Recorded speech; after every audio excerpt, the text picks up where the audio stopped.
So hi guys, நான் உங்களிடத்துலேருந்து அந்த பாணி. இன்றைக்கி வந்து the loss of the spirit world அந்த புத்தகத்தினுடைய 5வது பாகத்தை பார்க்க போகிறோம். நிறைய கேள்விகளுக்கு வந்து இன்றைக்கி பதில்கள் அப்படிங்கிறது கண்டிப்பாக கிடைக்கும். ஏன்னா நான்மக்கள் பேசும்பொழுது பூமியில் வந்து நம்ம எப்படி இருக்கணும் அப்படிங்கிறதையும் ஆன்ம உலகத்தில் என்ன நடக்கும் அப்படிங்கிறதையும் வந்து ரொம்ப தெளிவாக சொல்லிட்டாங்க. நம்மளுடைய இப்போ இந்த கீழ்நிலையில் நம்ம போயிட்டோம்னு வச்சுக்கோங்களேன், அப்படி இருக்கக்கூடிய சூழ்நிலையில் நம்மளை யார் காப்பாற்ற வருவா, அப்படி வரும்பொழுது நம்மளால் எவ்வளோ சீக்கிரம் நம்மளால் அந்த கீழ்நிலையிலேருந்து மேலே போக முடியும், இந்த மாதிரி நிறைய கேள்விகளுக்கு வந்து இன்றைக்கு உண்டான வீடியோ வந்து பதிலாக இருக்கும் அப்படிங்கிறத நம்புகிறேன்.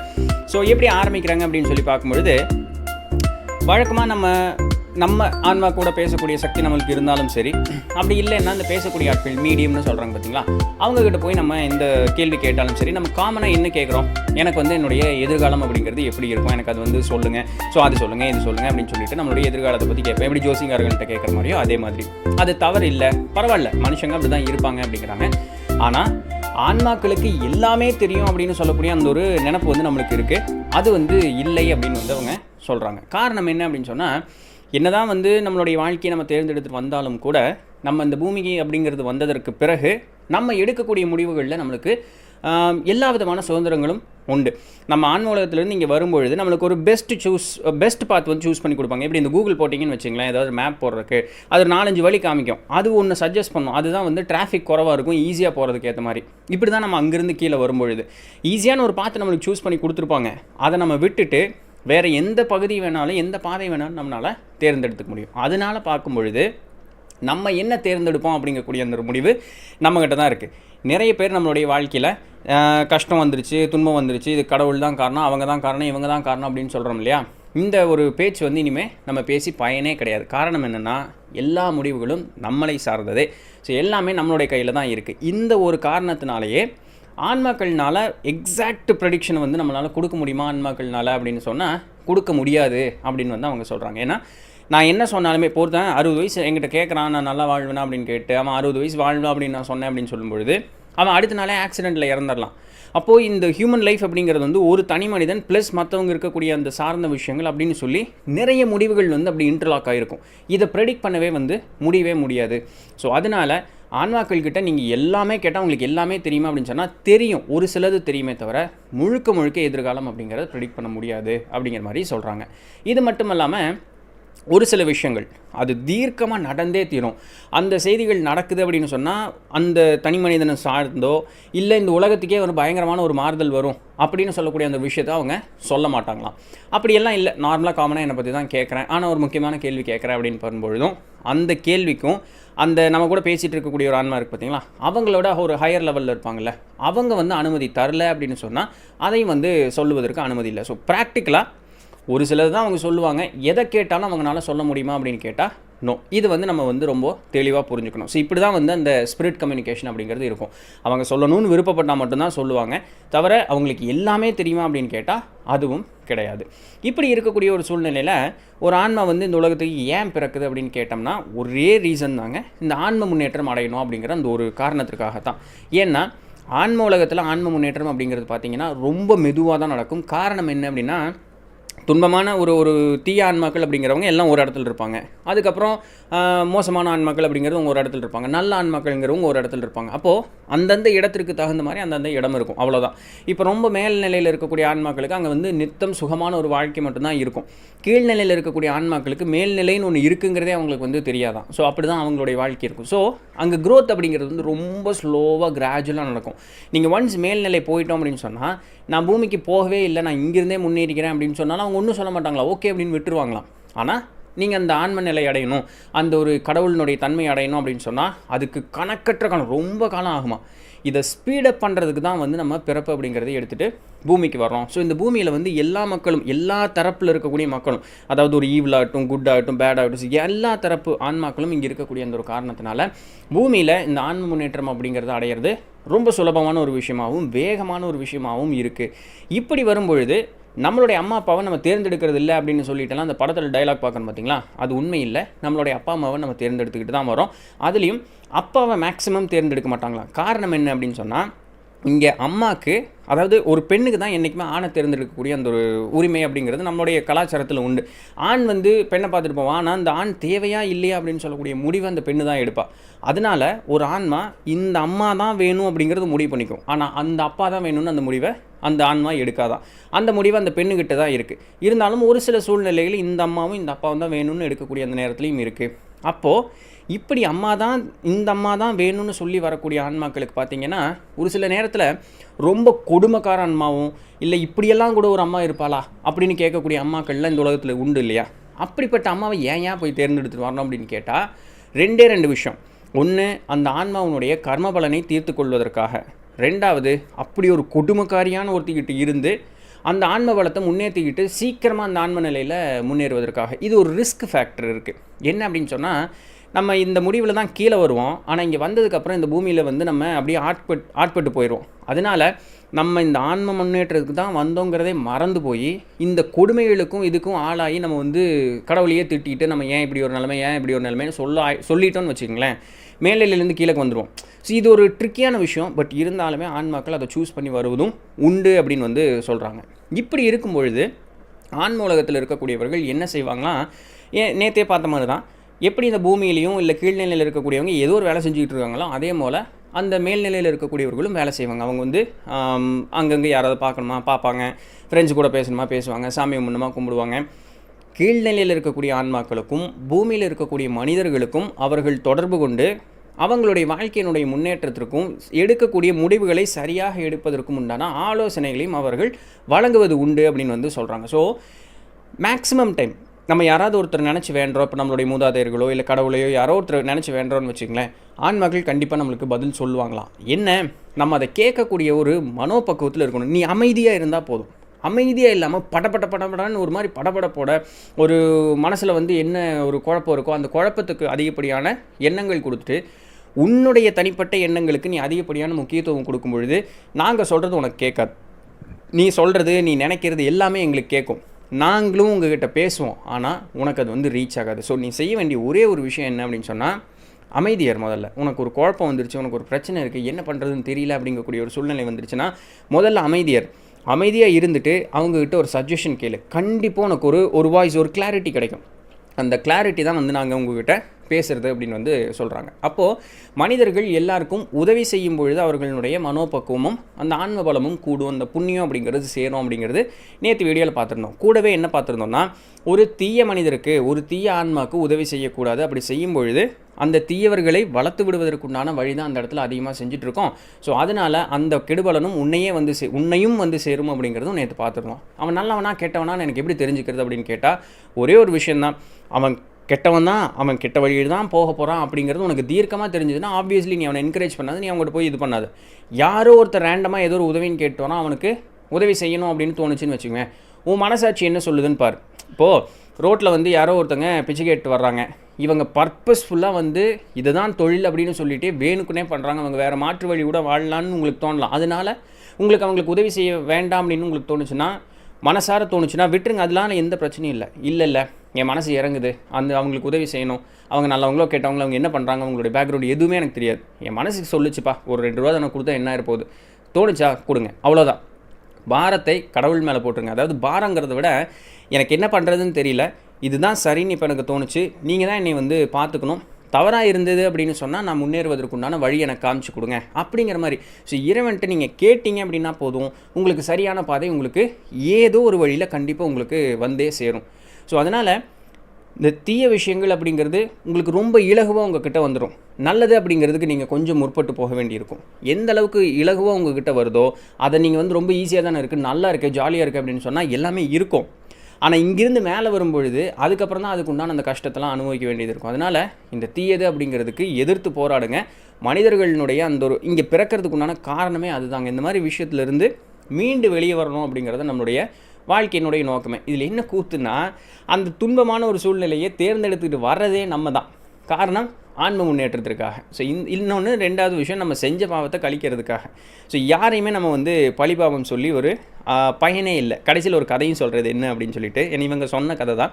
பட் இப்படி பார்த்துட்டு இருக்கும்பொழுது அந்த இறைத்தன்மை அப்படின்னு சொல்லக்கூடியவருக்கு எல்லா ஆன்மாக்களுமே மேல்நிலை அடையணும் அப்படிங்கிறது அவருடைய எண்ணம் தான். அதில் எந்த விதமான ஒரு மாற்று கருத்துமே இல்லை. ஆனால் என்ன மோட்டிவ் அப்படிங்கிறது இருக்குது, நான் என்ன நினைக்கிறேன் அப்படிங்கிறது ஒன்று இருக்குது. அதாவது பயங்கரமாக ஆன்மீகம் பேசலாம், ஏகப்பட்ட நூல்கள் படிச்சிருக்கலாம், ஏகப்பட்ட கோயில் குளங்களை ஏறி இறங்கலாம், ஏகப்பட்ட பூஜை புனஸ்காரங்கள் செய்யலாம், மந்திரங்கள் வைக்கலாம், வேள்வி வளர்க்கலாம், யாகம் வளர்க்கலாம், என்ன வேணாலும் பண்ணலாங்க. நீங்கள் என்ன வேணாலும் பண்ணுங்கள். ஆன்மீகம் ரிலேட்டடாக பயங்கரமாக நீங்கள் பண்ணிகிட்டே இருக்கிறீங்க, செயலில் இருக்குது. ஆனால் உள்ளூர உங்களுக்கு உண்மையாலுமே அது இருக்கா அப்படின்னு யோசித்து பார்த்தோம்னா பதில் அங்கே தான் இருக்குது. செயல்னால பெருசாக ஒரு இதுவும் இல்லை. அந்த செய்யக்கூடிய செயலில் வந்து ஆத்மார்த்தமாக நீங்கள் செய்கிறீங்களா அப்படிங்கிறது தான் முக்கியம். இப்போது ஒருத்தர் ஆன்ம முன்னேற்றம் அடையணும் அப்படிங்கிற ஒரு எண்ணம் இருக்குது, அதற்குண்டான வழிபாதை அப்படிங்கிறது வந்து அவரை சுற்றி இருக்குது. ஆனால் ஏதோ ஒரு காரணத்தை சொல்லிட்டு இதனால தாங்க என்னால் முடியல, என்னால் முடியுங்க, இதனால தாங்க முடியல, அது இப்படி இருந்திருந்ததுன்னா அங்கே போயிருப்பேங்க. எண்ணங்கள்னால உங்களுக்கு எண்ணங்கள்னால தான் எல்லா காரியங்களும் நடக்குது அப்படிங்கிறது நம்மளுக்கு நல்லாவே தெரியும். அப்போது உண்மையாலுமே அந்த ஆன்ம முன்னேற்றம் தான் வேணும் அப்படின்னு சொன்னால் தடையாக இருக்கிறது எதுவுமே நம்ம கண்ணுக்கு தெரியாது, அதை மீறி நம்ம வந்து நமக்கு தேவைப்பட்ட இடத்துக்கு போயிடுவோம். அப்போது உண்மையாலுமே நம்மளுடைய எண்ணம் அந்த ஆன்ம முன்னேற்றத்துக்கு உண்டானது இல்லை. அமைதியாக உட்காரு, மனசை சாந்தப்படுத்து, உனக்கு வந்து எல்லாமே நல்ல எண்ணங்களாக இரு, நீ அடுத்தவனுக்கு தீங்கு செய்யாத, பொய் பேசாத, புறம் பேசாத, பிறர் மனை நோக்காத, இந்த மாதிரி விஷயங்கள் எல்லாமே நம்மளுடைய முன்னேற்றத்திற்காக சொல்லப்பட்டது தான். இது எல்லாம் என்னால் ஏன் பண்ண முடியலன்னா இதெல்லாம் இருக்கிறதுனாலங்க. இதெல்லாம் இல்லைன்னா நான் இதை கண்டிப்பாக பண்ணுவேங்க. இது உண்மையாலுமே முன்னேற்றத்திற்கு உண்டான வழி கிடையவே கிடையாது. இறைவன் இதற்கு பதில் சொல்லுவதே கிடையாது அப்படிங்கிறாங்க. என்ன அப்படின்னு சொன்னால், உனக்கு உண்மையாலுமே முன்னேற்றத்திற்கு உண்டான உன்னுடைய நோக்கம் இருக்குது, நீ வந்து அடுத்த படிநிலைக்கு போகணும், மேல்நிலைக்கு போகணும் அப்படின்னு சொன்னால் இந்த வேண்டான்னு சொல்லக்கூடியது எது மேலேயுமே உனக்கு எண்ணங்கள் அப்படிங்கிறது போகாது. நீ ஆட்டோமேட்டிக்காக எது சரி, என்ன பயிற்சியோ இல்லை என்ன மாதிரியான முறைகள், நியமம் இது என்ன சரின்னு சொன்னாங்களோ அதைப்படி நீ பின்பற்றுவேன். அதற்குண்டான பயிற்சிகளை இது பண்ணுவேன். 4 மணிக்கு எந்திரிக்கிற கஷ்டமாக இருங்க, நான் வேணால் ஒரு 6 மணிக்கு எந்திரிச்சு செய்யிட்டுங்களா, அதுவும் ஒரு 2 நாளில் வேலை வருங்க, ஒரு 2 நாள் கேப் விட்டு பண்ணால் போதுங்களா, 10 நிமிஷம் பண்ணால் போதுங்களா, 20 நிமிஷம் பண்ணால் போதுங்களா, இதுதான் இங்கே தான் பிரச்சனை வருது. இது எந்த விதமான முன்னேற்றத்தையும் கொடுக்காது அப்படிங்கிறாங்க. காரணம் என்னென்னா, உள்ளுர உனக்கு உண்மையாலுமே அதுக்குண்டான அந்த டிசையர்னு சொல்லுவாங்க இல்லையா, அந்த ஃபயர் அது வந்து இருந்தது அப்படின்னு சொன்னால் ஒரு வார்த்தை சொன்னால் போதும், எவ்வளவு தூரம் அதை அதிகமாக பண்ண முடியுமோ, எந்த அளவுக்கு ஈடுபாடோடு பண்ண முடியுமோ தானாக நீ அந்த பக்கம் போயிடுவேன். இந்த நடிக்கிற வேலை வந்து பூமியில் இருக்கவங்கள என்ன வேணாலும் ஏமாற்றிக்கலாம், ஆனால் இறைவன்கிட்ட அந்த ஒரு வேலை நடக்கவே நடக்காது. ஸோ உன்னுடைய டிசையர், உன்னுடைய தேவை அப்படிங்கிறது தான் ரொம்ப முக்கியம். இதற்கு எல்லாத்துக்குமே பதில் உன்னுடைய ஆழ்மனது, சப்கான்ஷியஸ் அப்படிங்கிறது கொடுத்துக்கிட்டே இருக்கும். நீ என்ன வேணாலும் இங்கே எல்லாமே ஏமாற்றிக்கலாம். உன்னுடைய சப்கான்ஷியஸ் எல்லா நேரத்துலையும் கூட பேசிகிட்டே இருக்கும் அப்படின்னு சொல்ல முடியாது. காரணம் என்ன அப்படின்னு சொன்னால், இந்த உலக வாழ்க்கையிலையும் உன்னுடைய இந்த கான்ஷியஸ் மைண்ட் அப்படின்னு சொல்லக்கூடிய அது இருக்குது பார்த்திங்களா, அதுக்கு அதிகப்படியான ஈடுபாடு கொடுத்து அதிகப்படியான உணர்வுகளுக்கு உண்டான மதிப்பும் மரியாதையும் கொடுத்துட்டே இருந்தோம்னா அந்த ஆழ் மனசு அப்படிங்கிறது பேசாமல் எல்லாத்தையும் உள்ளே வாங்கிக்கிட்டே இருக்குமா. எல்லாத்தையும் அப்படியே உள்ளே வாங்கிக்கிட்டே இருந்துட்டு அது எப்போ பதில் சொல்லும் அப்படின்னு சொன்னால், நீங்கள் அமைதியாக உட்காரும் பொழுதோ இல்லை அந்த ஆழ் மனசு கூட பேசணும் அப்படின்னு சொல்லி ஏதோ ஒரு வருத்தப்படுவீங்க இல்லையா, அப்போ அது எல்லாத்தையும் கொட்டி தீக்கும். அது ஒரு இடம். அது இல்லாமல் இன்னொரு இடம் எங்கே இருக்கும் அப்படின்னு சொன்னால், இறந்ததற்கு பிறகு நம்ம ஆன்மை மேலே போகும் பார்த்திங்களா, இந்த சப்கான்ஷியஸ் என்ன பண்ணோன்னா அந்த 7 படிநிலைகள் பார்த்தோம் இல்லையா, இந்த 7 படிநிலைகளில் நீ இந்த இடத்துக்கு தாண்டா லாய்க்கு, நீ வந்து எங்கேயும் நீ எந்த அளவுக்கு இந்த உடலோடு இருக்கும்போது நீ ரொம்ப யோகினா காமிச்சிட்ட, ஆனால் உள்ளுர நீ உண்மையான ஆள் யார் அப்படிங்கிறது வந்து எனக்கு தெரியாதா, இவா நீ இந்த இடத்துக்கு தான் லாய்க்கு அப்படின்னு அதுவே கொண்டு போய் அந்த இடத்துல போட்டுருமா. அதாவது இந்த கீழ்நிலைகள் இருக்கு இல்லையா, அதுவே அந்த இடத்துல கொண்டு போய் போட்டுருமா. So subconscious knows everything. கடவுள் இதுக்குள்ளே தலையிடவே மாட்டார். ஏன், எல்லாத்துக்கூடையும் கடவுள் வந்து தலையிட்டுக்கிட்டே இருக்கிறதுக்காக அவர் வந்து படைக்கவும் இல்லை, அதுக்காக அவர் இல்லை. அவருடைய பெரிய பெரிய ப்ரொசீஜர், பெரிய இது இருக்குது. அதுக்காக தான் பார்த்தீங்க அப்படின்னு சொன்னால் ஒரு மனிதனுக்கும் அவனுக்குன்னு இருக்கக்கூடிய அந்த ஆழ் மனசு அப்படிங்கிறது கொடுக்கப்பட்டிருக்கு. அவனுக்கு நியதிமான், தண்டனையாகட்டும் பாராட்டாகட்டும், அது அவனே கொடுத்துக்கக்கூடியது. அப்படி அவனே தண்டனைகளோ அவனே முன்னேற்றத்தையும் கொடுத்து தொடர்ந்து மேல் வர அவனுக்கு நல்ல நிலைகள் அப்படிங்கிறது வாச்சிட்டே இருக்கும். ஸோ மேலே வர அவங்க தூக்கி விட்டுக்கிட்டே இருப்பாங்க நம்மளை. மேலே கீழே போகணுன்னு நம்ம விருப்பப்பட்டோம்னா சரி போ, எப்போ நீ வந்து மேலே வரணும்னு விருப்பப்படுறே சொல்லி திருப்பி தூக்கி விட்றேன். இவ்வளோ தாங்க நடக்கிறதா உலகத்தில். இப்போ பார்த்தீங்க அப்படின்னு சொன்னால் இந்த டிசைர் நம்மளுடைய ஆழ் மனசு என்ன சொல்லுதோ அதுதான் நடக்குதுன்னு பார்த்தோம் இல்லையா. இப்படிப்பட்ட ஒரு ஆன்மாவை வந்து அவர்கள் சந்திக்க நேர்ந்து தான் இது. இந்த புத்தகத்தில் படிக்கும்பொழுது அவர்கள் என்ன சொல்கிறாங்கன்னா, இப்போ நம்ம கூட பேசிகிட்டு இருக்கவங்க 7 படிநிலைகள் இருக்குது அப்படின்னு பார்த்தோம் இல்லையா. இவங்க வந்து அதில் சொல்லப்பட்ட செய்தியை பார்க்கும் பொழுது 6வது படிநிலைகள் இவங்க இருக்காங்க. ஸோ இவங்களுக்கு மேலே ஒரு நிலை இருக்குது, 7th ரெல்ம் அப்படிங்கிறது ஒன்று இருக்குது. ஸோ அந்த இடமும் அதற்கு மேல்நிலை போயிட்டோம் அப்படின்னு சொன்னாலும் பிறவா நிலை அப்படிங்கிறது நம்மளுக்கு இருக்குது. ஸோ பட் எனிவே இவங்க வந்து இந்த 6வதுல இருக்கிற மாதிரி தான் இருக்குது. அப்போது சுரேஷ் அப்படின்னு சொல்லக்கூடிய ஒரு ஆன்மாவை இவங்க வந்து பார்க்கறதுக்கு உண்டான ஒரு நிலை கிடச்சிருக்கு. இந்த சுரேஷ் வந்து இந்த பூமியில் வாழும் பொழுது பார்த்திங்க அப்படின்னு சொன்னால் பர்டிகுலராக ஒரு பயங்கர ஃபேமஸான ஒரு ஆள்னு வச்சுக்கோங்களேன், சரிங்களா. மக்கள் மத்தியில் ஏகப்பட்ட செல்வாக்குண்டு, நிறைய அன்னதானம் கொடுக்கறது, வயதானவர்களுக்கு உதவி செய்வது, இந்த அனாதை குழந்தைகளுக்கு இல்லை இந்த முதியோர் இல்லத்துக்கு கொடுக்கறது, என்னெல்லாம் உதவியோ, அதாவது இதெல்லாம் மனுஷன் செஞ்சால் புண்ணியா அப்படின்னு சொல்லக்கூடிய எல்லா காரியங்களுமே அவர் அந்த ஆள் வந்து செஞ்சாராம்.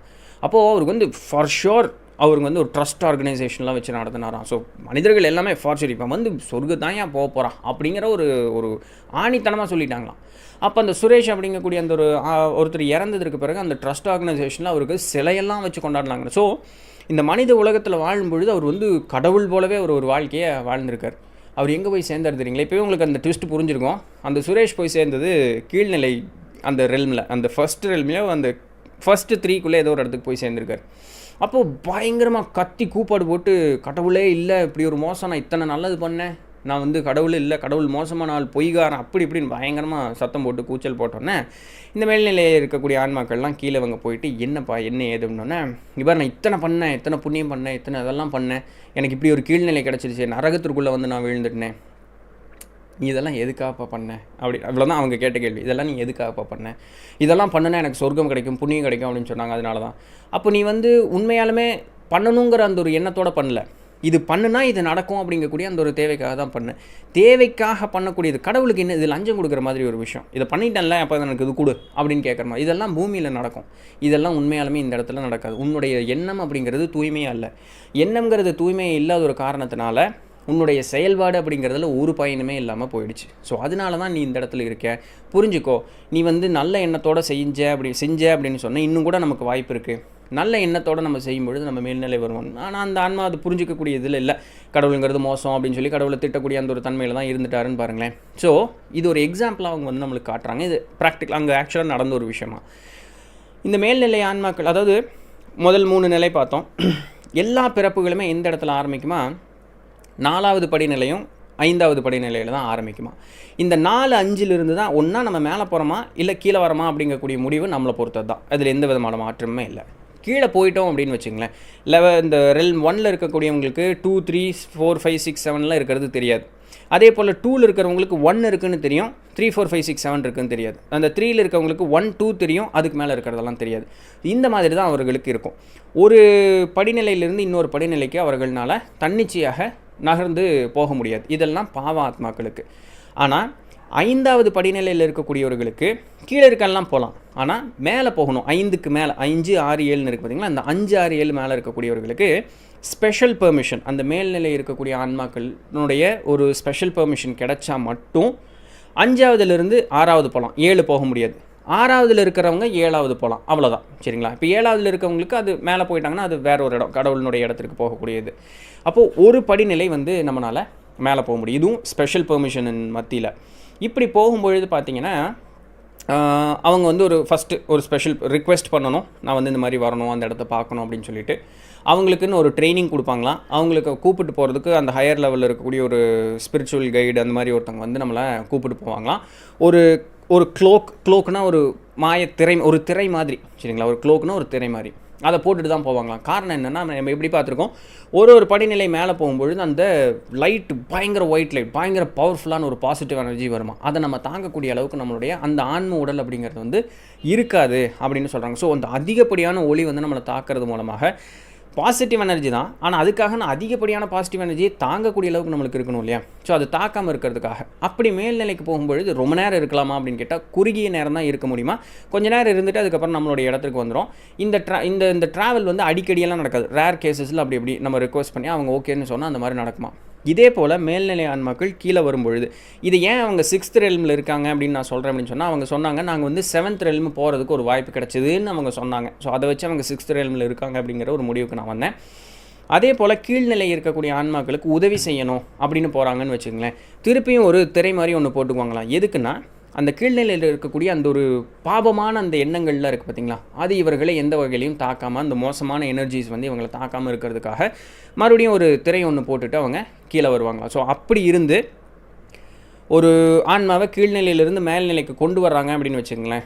ஃபார் ஷோர் கண்டிப்பாக அவன் வந்து மாறவே மாட்டான். அதாவது அவன் வந்து ஆன்ம முன்னேற்றத்தை நோக்கி தான் இருக்கான், அவனுக்கு எந்த விதமான மாறுதல்களும் இருக்காது அப்படின்னு சொல்லக்கூடிய அந்த ஒரு தீர்க்கமான உத்தரவாதம் கிடைச்சால் மட்டுமே அவன் மனதார ஜென்யூனாக அவன் வந்து மாறணும்னு நினைக்கிறான் அப்படின்னு இருக்கக்கூடிய நேரத்தில் மட்டும்தான் அந்த கீழ்நிலையிலிருந்து மேல்நிலைக்கு கொண்டு வருவாங்களாம். அப்படி இல்லாத வரைக்கும் அவங்க போவாங்க, பாடம் சொல்லி தருவாங்க, இப்படி இருறா அப்படி இருறான்னு சொல்லி தருவாங்க, ஓகே அதோட சரி, மேலே இடத்துக்கு கூப்பிட்டு வர மாட்டாங்க. சரி, எல்லாமே பார்த்தோம்னா எல்லா கைகளுமே இப்படி தான் திரும்பி இருக்குது. வழக்கமாக என்ன சொல்லுவோம், ஒரு விரல் அங்கே நீட்டும் போது 3 விரல் இந்த பக்கம் திரும்பி இருக்குன்னு சொல்கிறோம். இந்த நீட்டக்கூடிய அந்த ஒரு பாயிண்ட் கூட அங்கே இல்லை, 5-10 விரலுமே இப்படி தான் நீட்டிகிட்டு இருக்குது. எல்லாத்துக்குமே நம்ம தான் காரணம்.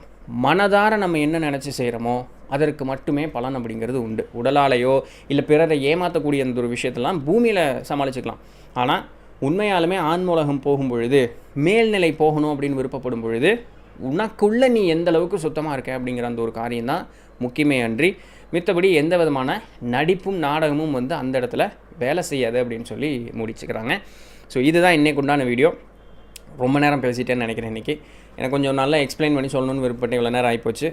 ஸோ நாளைக்கு வந்து வேறு ஒரு சுவாரஸ்யமான செய்தியில் இன்னும் அதான் சொன்னேனே, இனி போக போக இன்ட்ரெஸ்டிங்காக போயிட்டே இருக்குது. இன்னும் நிறைய கொஸ்டின் ஆன்சர் செஷன்ஸ் எல்லாம் இருக்குது. ஸோ அதெல்லாமே அப்படி பார்த்துட்டே வரலாம். இந்த வீடியோ பற்றி நீங்கள் என்ன நினைக்கிறீங்க, இவ்வளோ தூரம் பார்த்தீங்களா அப்படின்னு வந்து கீழே கமெண்ட் பண்ணுங்கள். நாளைக்கு இதனுடைய தொடர்ச்சி பார்ப்போம். அதுவரையும் தொடர்ந்து நிறுங்கள். நான் உங்களுக்கு நன்றி.